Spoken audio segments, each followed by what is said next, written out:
Hallo zusammen, ihr Lieben. Ich habe es schon eine Weile nicht mehr gemacht. Drum habe ich hier die 3 Eulen, die habe ich mal geschenkt gekriegt von einer guten Freundin von mir. Die erste möchte nichts mehr hören. Die zweite möchte nichts mehr sagen. Und die dritte möchte nichts mehr sehen. Und wir gucken heute einfach mal, was sich für Botschaften dahinter verstecken. Ihr könnt eine aussuchen, ihr könnt die Eulen mit Themen belegen oder mit Personen. Ich mache euch die Zeitstempel unten rein. Das Auslegen dauert jetzt eine Weile. Ihr habt die Möglichkeit, in dem Rädchen, das hier drin ist im Bildschirm, die Geschwindigkeit vorzudrehen. Ich für meinen Teil finde, Mischen und Auslegen gehört zur Legung dazu. Eigentlich der erste wichtigste Schritt. Aber auch das kann jeder anders sehen. Von uns. Ich nehme diesmal eine Rune mit für die Legung.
Ich habe es gleich.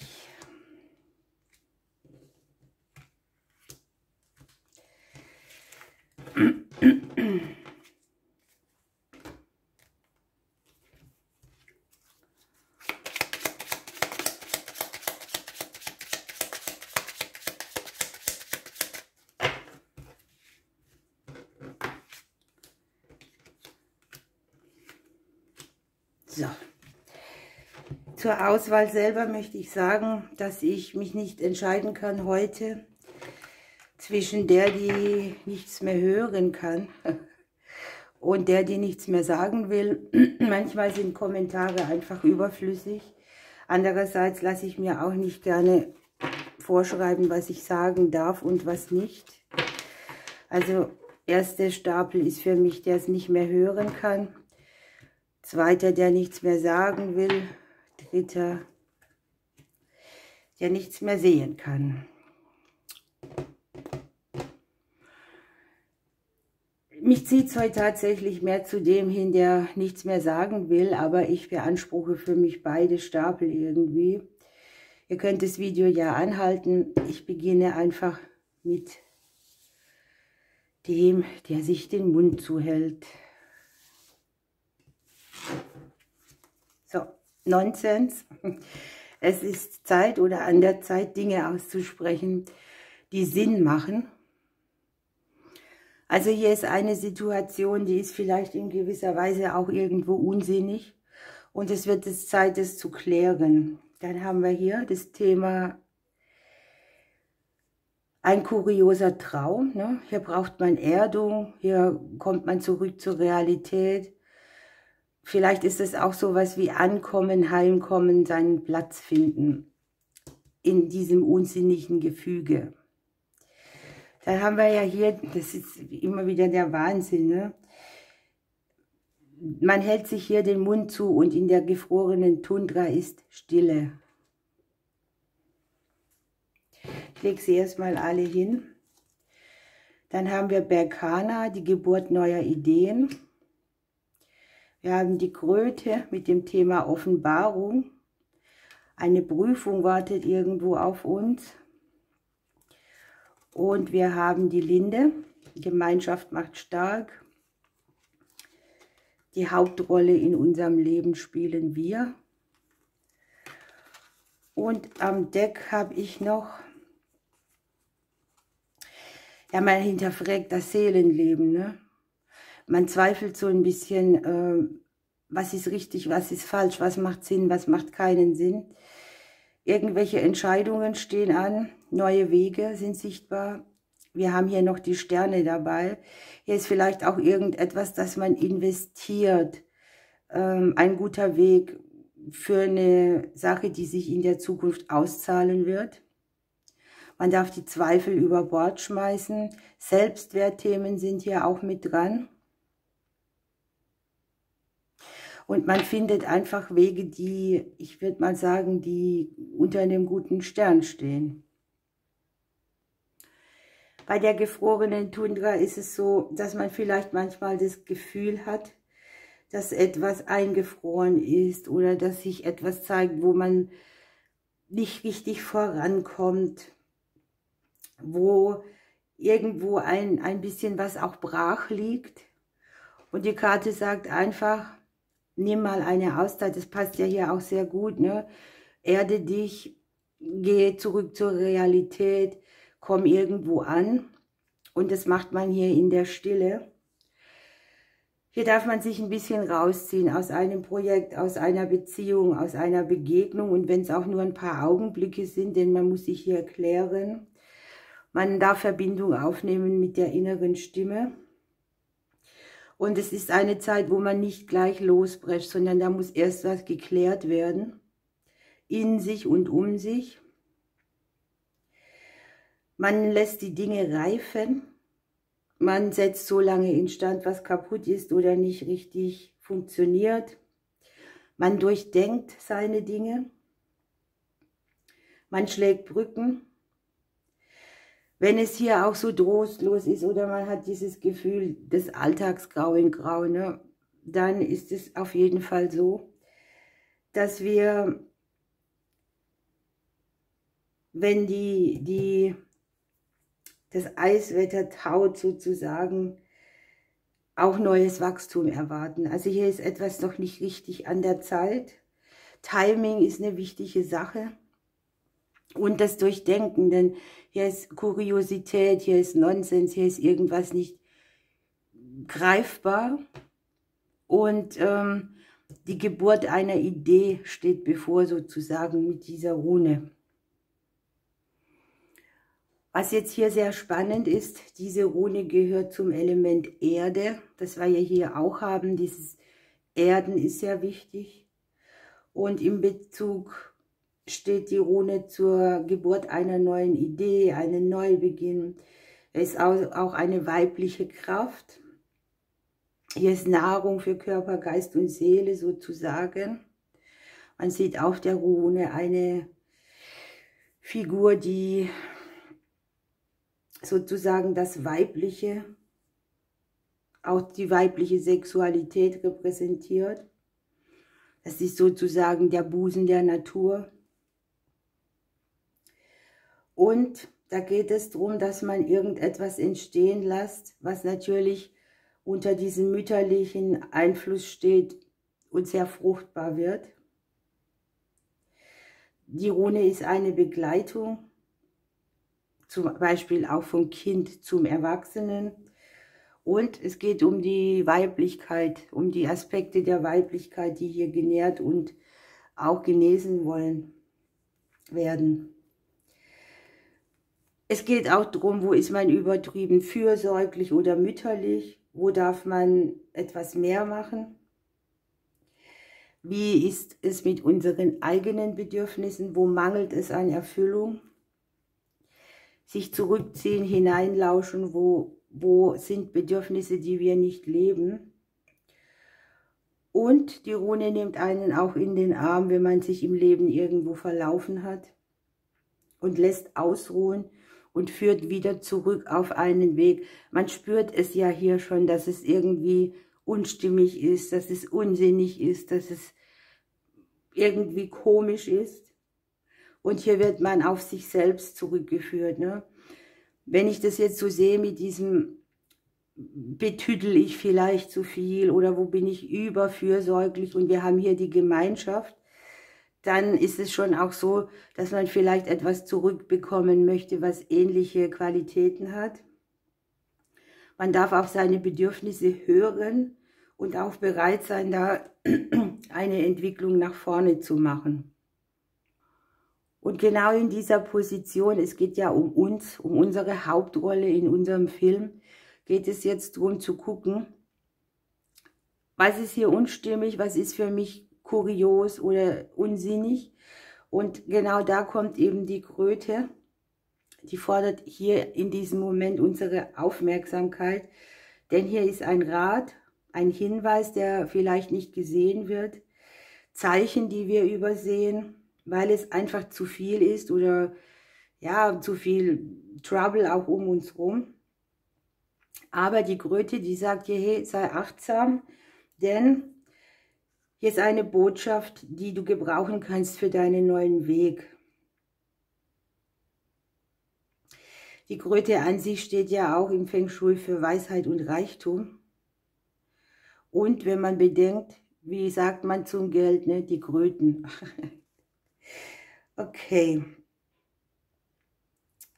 Bei der Kröte ist es so, dass man vielleicht auf einen Rat hört, den man zuerst mal nicht annehmen kann, weil er vielleicht von einer Person stammt, die man jetzt nicht so in der Friendlist hat.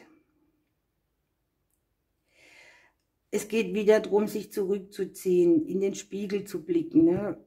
Mal in die Stille zu kommen, auf die Träume und Eingebungen zu achten. Denn die Kröte bringt uns in Kontakt mit unserer eigenen Schöpferkraft und auch Weisheit. Und die eigenen Fähigkeiten und Fertigkeiten und die eigene Kraft aus sich selbst zu schöpfen, macht uns sozusagen frei. Und das ist der innere Reichtum, der hier irgendwo liegt. Wir gucken nochmal, der Selbstwert. Wo investiere ich in was?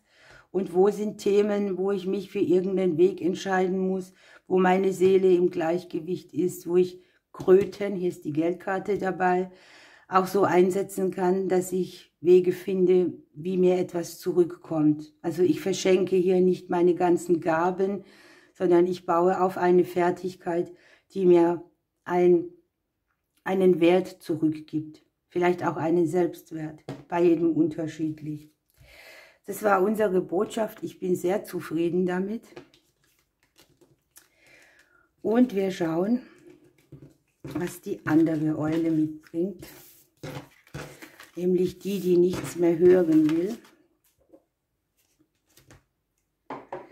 Oder kann. Wir haben hier einen Moment, bei dem man aufwacht. Irgendwo wird man wachgerüttelt. Es ist jetzt unsere Zeit, der Moment ist jetzt. Und folge deinem eigenen guten Rat. Das passt auch, ne? Manche machen ja unerwünschte Beratung ohne Ende. Das ist leider so. Man fragt immer die man auch fragen will. Es geht um das Selbstvertrauen in das, was man auch umsetzt. Und es geht darum, dass man sich nicht beeinflussen lässt, dass wir alle unser eigener bester Ratgeber sind und selber wissen, was gut für uns ist. Und in diesem Punkt kann man vielleicht mal ein bisschen mehr aufwachen. Ich habe das Wunder für uns mit dem Quarzkristall, die materielle Fülle, die Energievampire, passt auch, und die Schafgabe.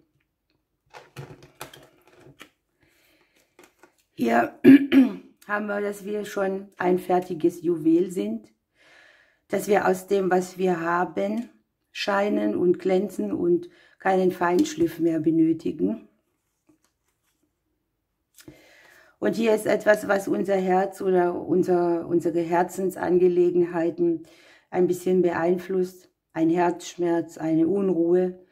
Etwas, was das Herz in Aufruhr bringt oder was an uns nagt. Vielleicht auch irgendwelche Mangelthemen. Wir haben die Mäuse unten dran. Und dann gucken wir einfach mal, was die Karte mit dem Wunder sagt. Also hier ist sehr klar, wache auf, höre auf dich selber, vertraue auch in dich selber. Man weiß selber, was gut für einen ist, dann dürfen wir hier mit einem Wunder rechnen. Die Karte sagt einfach, dass hinter der nächsten Ecke eine aufregende Möglichkeit oder Gelegenheit für uns liegt, dass wir Wunder auch anziehen, wenn wir auf uns selbst hören und erkennen, dass man vielleicht etwas nicht sofort sieht. Ne? Hier ist der Juwel schon fertig geschliffen und er kann aus dem, was man hat, schon scheinen, ne? Und glänzen. Und aus genau diesem kann sich hier etwas vermehren, also etwas, was vermeintlich erstmal nicht so scheinte, kann jetzt hier größer werden. Hier dürfen wir die großen und kleinen Wunder im Leben mehr wertschätzen, auch egal wie winzig sie sind. Erwartungshaltungen ablegen, sich nicht begrenzen, vielleicht auch sich nicht bequatschen lassen, weil Begrenzung kommt, finde ich, auch oft davon, weil jemand irgendetwas in den Raum wirft und man denkt dann, könnte das stimmen? Und wir dürfen uns auch nicht begrenzen in der Art und Weise, wie man vielleicht ein Wunder erleben kann, ne? Wie es in Erscheinung tritt. Man sollte sich offen halten dafür, tatsächlich daran zu glauben, dass alles möglich sein könnte. Hier haben wir die Schafgabe, hier ist die Aura auch gestärkt, ne? Geschützt und umhüllt. Man kommt zurück zu seiner Mitte, zu seinem eigenen guten Rat.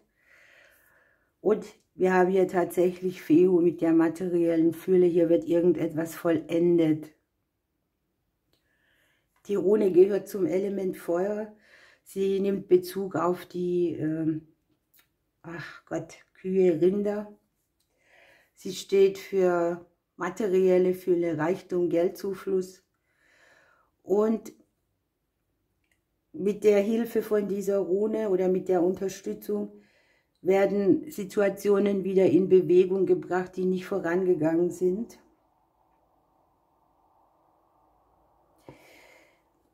Man kriegt sozusagen die Energie, die Projekte oder Aufgaben brauchen. Hier ist ja der Mangel mit dran, ne? Also etwas hat nicht geklappt, etwas hat sich nicht nach vorne bewegt. Und am Ende bringt einem die Rune diese Kraft mit, etwas zu vollenden. Und das Vieh stand ja früher, wenn man da einen guten Bestand hatte, für die Fülle. Wer die meisten Rinder im Stall hat, war vielleicht der Reicheste. Das ist ja heute nicht mehr so. Und natürlich war früher das auch so, dass die Rinder Lasten getragen haben oder Karren gezogen von irgendwelchen Reisenden. Und die Rune ist eigentlich toll, denn sie sorgt dafür, dass man das Leben auf eine gesunde Basis zurückbricht. Auch hier wieder, ne, das dringt so durch, auch bei dem Juwel, den wir hier haben. Es geht darum, aus etwas, das man schon hat, mehr zu machen. Das können auch Talente sein oder irgendetwas, wo man sagt, ich lasse etwas von mir, damit ich Erfüllung und Wohlstand in mein Leben bringen kann. Und jetzt ist eben dieser Punkt, ne, diese Gespräche, die man führt, zum Beispiel, die man nicht mehr hören kann. Da habe ich ganz viel davon, allein wenn man schon mit dem Handy rumdaddelt oder so. Da ist vielleicht schon so das Gefühl, mir reicht irgendwas nicht, ich bin ausgelaugt, ich kann es nicht mehr hören. Und deshalb kommt hier das Moskito, die Mücke. Und hier ist Lebensenergie, die verschwendet wird, vielleicht auch durch Gespräche, die man nicht mehr führen will oder Wiederholungen von vielem, was man immer wieder ausspricht. Und es geht darum, sich darum zu bemühen, zu erkennen, in welchem Bereich. Ich meine, hier möchte was reinfließen und hier fließt es sozusagen wieder raus. Das sind sozusagen die Plagegeister des Lebens, ne? Unerlöste Gefühle, irgendwo gibt es keine Ruhe. Sich üben, immer wieder bei sich selbst anzukommen, das doppelt sich. Auf sich selbst zu hören, mit Menschen sich umgeben, die fördernd sind. So kann man auch die Energie wieder neu ausrichten. Und es gibt vielleicht auch irgendwo Emotionen in einem selber, die mit Leid behaftet sind oder wo man irgendwo hingebunden ist, das kräftezehrend ist oder Lebensenergie auch wegnimmt. Und es geht verstärkt darum zu gucken, wer nährt mich, wer schwächt mich, wer belästigt mich, wer möchte von mir runterbeißen. Es geht auch darum, Abstand davon zu nehmen, Grenzen zu ziehen, sich bewusst und verstärkt auf die schöne Seite des Lebens, der Entspannung auch auszurichten. Und unser aller Lieblingswort, es geht ums Loslassen von all den Themen. Eine schöne Legung, ich finde beide für mich sehr passend. Schauen wir, was die dritte Eule uns mitbringt.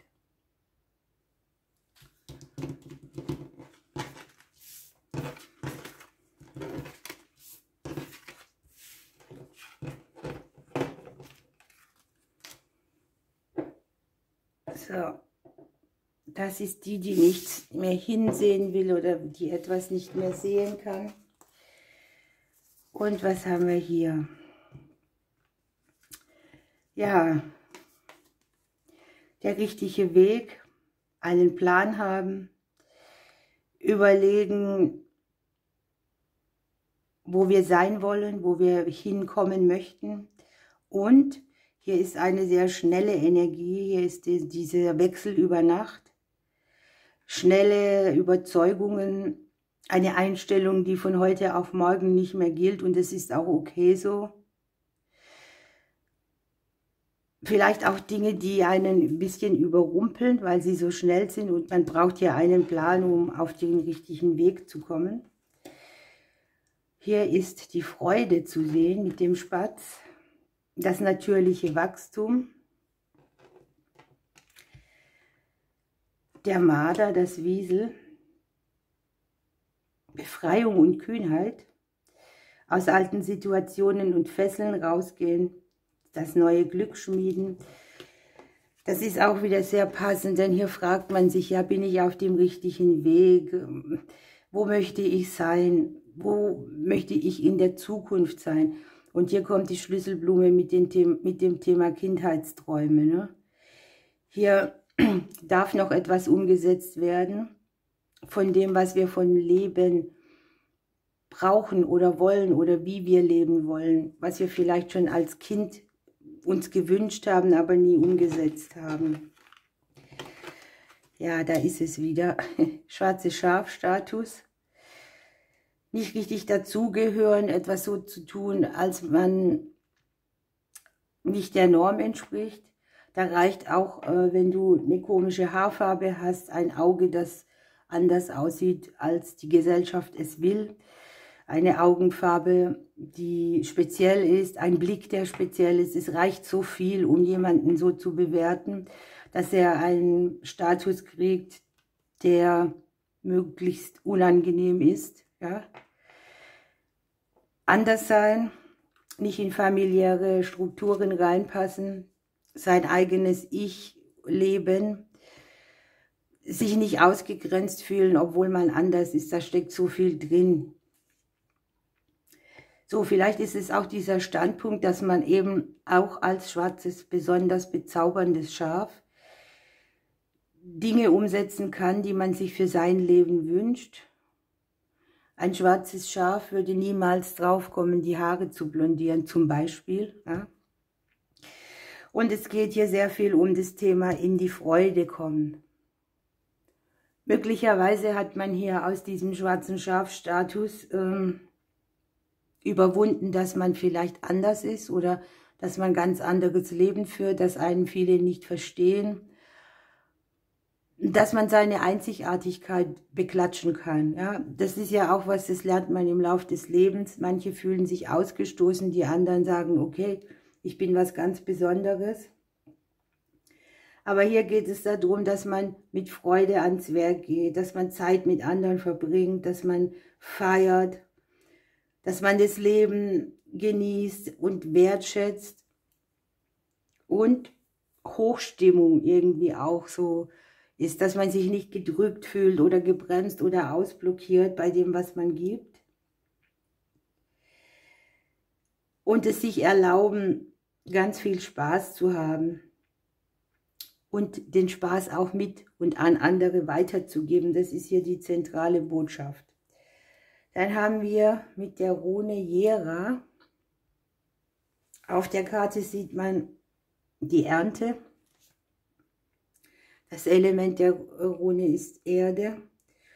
Und es geht um das Jahr oder um die natürlichen Rhythmen und Zyklen und um ein natürliches Wachstum.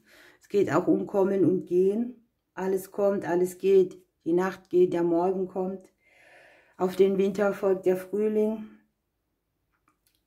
Alles verläuft in verschiedenen Phasen.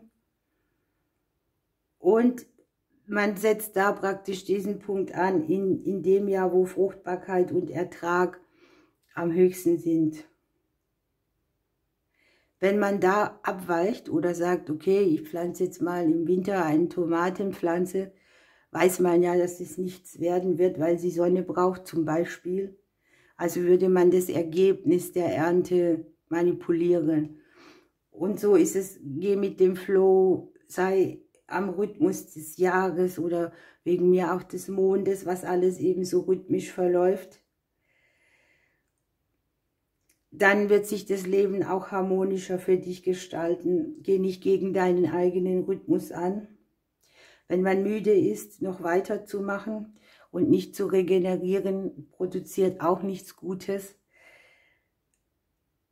Also dieses Angepasstsein, diese Wahrnehmung, was brauche ich jetzt, damit ich meine Ernte vergrößere und dass ich mit Erfolg und Leichtigkeit an meine Ziele komme. Man entwickelt hier mehr und mehr das Gespür für die kosmische Zeit und man kann auch Sachen minimalisieren, wenn man sie dann macht, wenn der beste Zeitpunkt ist. Und es ist auch eine kleine Aufforderung, deine eigenen Zeiten einzuhalten, deine Zyklen zu achten. Wir sind im Gefüge der kosmischen Zeit und da ist es gut, wenn man da mitschwingt, anstatt dagegen. Dann haben wir hier mit dem Marder ja das allseits gefürchtete Tier, das die Kabel durchbeißt, das Schäden verursacht. Ich meine mal irgendwo gelesen zu haben, dass die früher Haustiere waren. Hier kann aber trotz allem ganz schnell ein Punkt gelöst werden. Hier haben wir ja Changed in the Night. Und hier ist es so, dass wir mit einem Biss eine Verstrickung weghaben, eine Befreiung verspüren.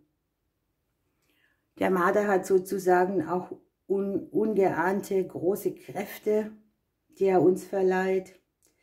Er beißt alle Stricke einfach durch, er löst alles in Windeseile.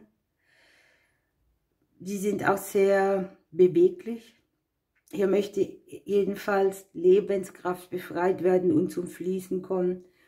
Man darf sich auf sich selbst verlassen und konzentrieren, sich hohe Ziele stecken.